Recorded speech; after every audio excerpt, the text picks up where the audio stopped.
अस्सलाम वालेकुम। कैसे हैं दोस्तों? अल्लामा इकबाल के कलाम की शरह पेश करते हुए मैं आपकी खिदमत में हाज़िर हूँ। आज बाले जिब्रील की एक और गज़ल आपकी खिदमत में लेके हाज़िर हुआ हूँ। बड़ी ही कमाल की गज़ल है, तो बग़ैर वक्त ज़ाया किए गज़ल की तरफ बढ़ते हैं। अल्लामा इकबाल फरमाते हैं,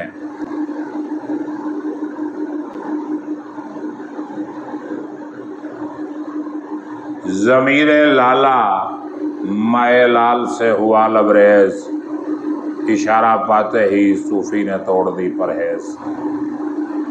तो इसके मुश्किल अल्फाज की बात करते हैं तो ज़मीरे लाला से मुराद लाले के फूल का बातिन अंदरूनी कैफियत दिल का इस्तियारा है। अलामती तौर पर दिल की बात की गई है।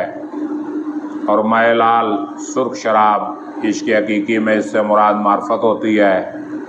और परहेज़गारी, तो इसका बज़ाहिर मफ़हूम देखिए कि लाले के फूल का बातिन शराब की सुर्खी से भरा हुआ दिखाई देता है। और जब ये इशारा मिला, सूफ़ी ने ये हाल देखा, तो उसने अपनी परहेज़ तोड़ दी। मतलब सूफ़ी ज़ाहिरदारी वाला बंदा था। नाम नहाद सूफ़ी ने जब माहौल बदला देखा तो उसने अपनी परहेज़ तोड़ दी। और अगर इसको हम गहराई में जाके देखें तो मतलब ये कि दिल के अंदर जब इश्क हकीकी की मैं लालगू पहुँची तो फिर दिल ने सारे परहेज़ तोड़ दिए, सारे हिजाबात उठा दिए और कहा कि बस ठीक है, आने दो। और यहाँ सूफ़ी की रियाकारी पे भी बात हो रही है और इसकी हकीकी पे भी बात हो रही है। रियाकारी का जिक्र करें तो यहाँ इकबाल ने सूफ़ी की कमज़ोरी पे तनकीद की है कि वो एक मामूली से इशारे पर परहेज़ तोड़ देता है।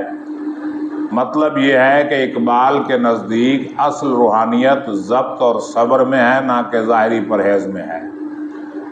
यहाँ इकबाल इस बात को वाज़ेह करते हैं कि सूफियाना दुनिया गुरेज और मसलहत पसंदी इस्लाम के इनकलाबी जज्बे से बहुत दूर जा चुकी है।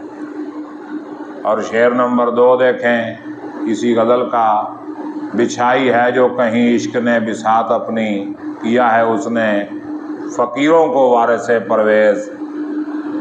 बिसात शतरंज की बिछाई हुई बिसात, खेल का जो है मैदान, यानी इश्क ने जब खेल शुरू किया तो जो दरवेश थे, जो फ़कीर थे, उन्हें परवेज़ का वारिस बना दिया। परवेज़ ईरान के बादशाह का नाम है। तो इसका मफ़हूम ज़रा देखिए कि इश्क ने जहाँ अपनी बिसात बिछाई है, इश्क ने जहाँ अपना मैदान लगाया है, तो उसने वहीं फ़कीरों को बादशाहों का वारिस बना दिया। तो इकबाल ने और अशार में भी इस मफ़हूम को बयान किया है कि न तख्त व ताज में न लश्कर व सिपाह में है, जो बात मर्द कलंदर की बारगाह में है। जब इश्क सिखाता है आदाब खुद आगाही, खुलते हैं ग़ुलामों पर असरार शहनशाही। मतलब ये कि इश्क ने ग़ुलामों पर बादशाही के राज जो हैं वो खोल दिए। इश्क जो है बादशाह साज क़ुव्वत है, इश्क बादशाह बनाने वाली क़ुव्वत है, ये बादशाह बना देता है। और एक फ़कीर जो है वो खुसरो परवेज़ जैसा बादशाह बन जाता है इश्क की वजह से। और आगे देखिए, पुराने हैं ये सितारे, ज़ाहिर है पुराने ही हो गए, अरबों साल से मौजूद हैं। पुराने हैं ये सितारे फलक भी फरसूदा, सितारे भी पुराने हैं, आसमान भी पुराना हो चुका है। जहाँ वो चाहिए मुझको कि हो अभी नौखेज़, मुझे वो जहान चाहिए जो अभी बना हो, यानी नया जहान चाहिए, ये पुराना जहान मुझे नहीं चाहिए। तो ये कमाल की जो है ना इकबाल ने बात की है।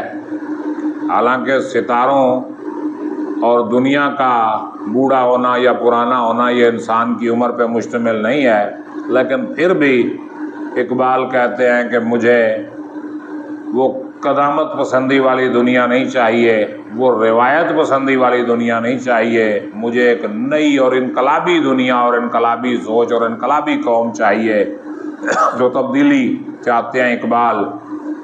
اور آگے دیکھیے چوتھا شعر ہے، کسے خبر ہے کہ ہنگامہ نشور ہے کیا؟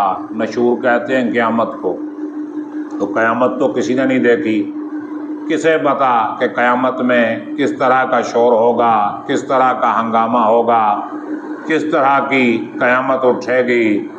لیکن میرے لیے تو تیری نگاہ کی گردش ہے میری رستاخیز، تیری نگاہ کی جو گردش ہے، تیری نظر کا جو گھومنا ہے، یہی میرے لیے قیامت کا سما ہے۔ میرے لیے قیامت تو یہی ہے کہ تیری نگاہ کو میں دیکھ لیتا ہوں،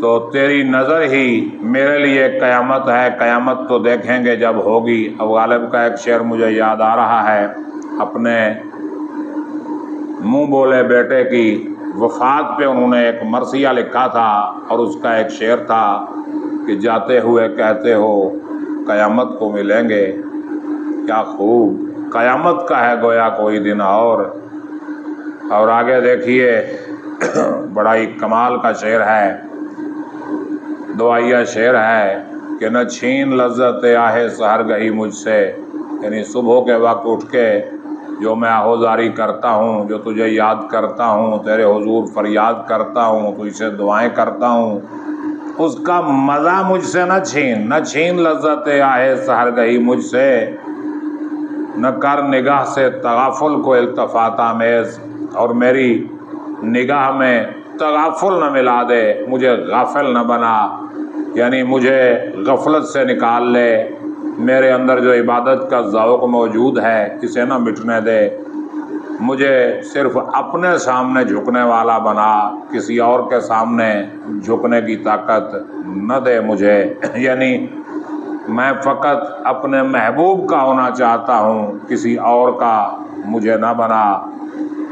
اور اگلا شعر دیکھیے، دل غمی یعنی غمگین دل، دکھی دل غمی کے موافق نہیں ہے موسم گل، یعنی میرا جو دکھی دل ہے اسے پھولوں کا موسم اچھا نہیں لگتا، موسم گل اسے پسند نہیں ہے، صدائے مرغے چمن ہے بہت نشاط انگیز، پھول باغ کے جو پرندے ہیں ان کی آواز بڑی خوشی دینے والی ہے، لیکن کیونکہ میرا دل غمگین ہے اس لیے مجھے یہ اچھی نہیں لگ رہی، کیونکہ موسم تو انسان کے اپنے اندر ہوتا ہے، خوشی کا موسم ہو چاہے غم کا موسم ہو، جیسا بھی ہو، اور جب انسان کے دل پہ غم کا موسم چھایا ہو تو اسے کسی قسم کی خوشی جو ہے وہ اچھی نہیں لگتی۔ اور آخر میں فارسی شعر ہے کہ حدیث بے خبراں ہے تو بعض زمانہ بے ساز، یعنی بے خبر لوگ یہ کہتے ہیں کہ تو زمانے کے ساتھ بن جا، زمانے کے مطابق ہو جا، اپنے آپ کو زمانے کے مطابق کر لے، چلو تم ادھر کو ہوا ہو جدھر کی، یہ حالی نے لکھا تھا کہ حدیث بے خبراں ہے، یہ تو بے خبر لوگوں کی بات ہے کہ تو بس زمانہ ساز، کہ تو زمانے کے ساتھ اپنے آپ کو جوڑ لے، زمانہ تو باتو نہ سازد تو با زمانہ ستیز، اگر زمانہ تیرے ساتھ نہیں ملتا تو زمانے سے جنگ کر دے، مقابلہ کر زمانے کا، زمانے کے ساتھ نہیں چلنا، زمانے کے مخالف چلنا ہے۔ جیسے ایک اقبال کے انداز میں لکھا ہوا شعر ہے، اقبال کا تو نہیں لیکن کہا جاتا ہے کہ اقبال کا ہے، ویسے ہی یہ صادق حسین ایڈوکیٹ کا ہے، یہ بھی سیالکوٹ کے تھے۔ وہ کہتے ہیں تندیے باد مخالف سے نہ گھبرائے عقاب، یہ تو چلتی ہے تجھے اونچا اڑانے کے لیے، تو مطلب یہ کہ زمانہ اگر تیرے ساتھ سمجھوتا نہیں کرتا تو تو زمانے کے ساتھ سمجھوتا نہ کر بلکہ اس کے ساتھ جنگ کر، زمانہ اگر تیرے مطابق چلتا ہے تو ٹھیک ہے، نہیں تو پھر مقابلہ کر کے دکھاؤ، پتہ لگے گر بازی عشق کی بازی ہے جو چاہے لگا دو ڈر کیسا، گر جیت گئے تو کیا کہنے ہارے بھی تو بازی مات نہیں، یہ فیض نے کہا تھا۔ تو آج یہ غزل بھی مکمل ہوئی، اگلے لیکچر کے ساتھ میں آپ کی خدمت میں بہت جلد حاضر ہوں گا، مجھے اجازت دیجیے، اپنا خیال رکھیے گا، اللہ حافظ۔